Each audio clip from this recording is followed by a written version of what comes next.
Hi everyone, welcome back with me again in this channel. On today's tutorial, I'm going to show you how you can download Instagram Reels.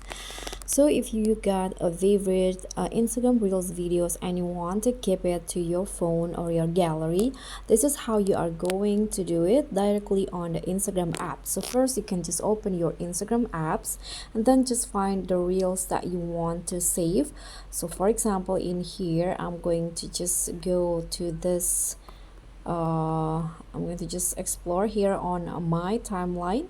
Okay, this one, for example, I want to save this one. You just need to click on the three dots icon at the top of the Reels video. Sorry. Okay, and then here click on this share button. Sorry about that.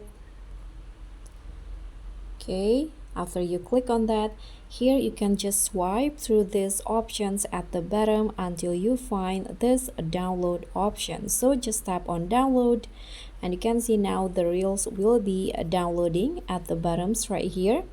Now just wait until the downloading process is done and the Reels video will be saved to your gallery. And that's all from me. Thank you so much for watching. Don't forget to like, comment, and subscribe. Also click on the thanks button. Bye.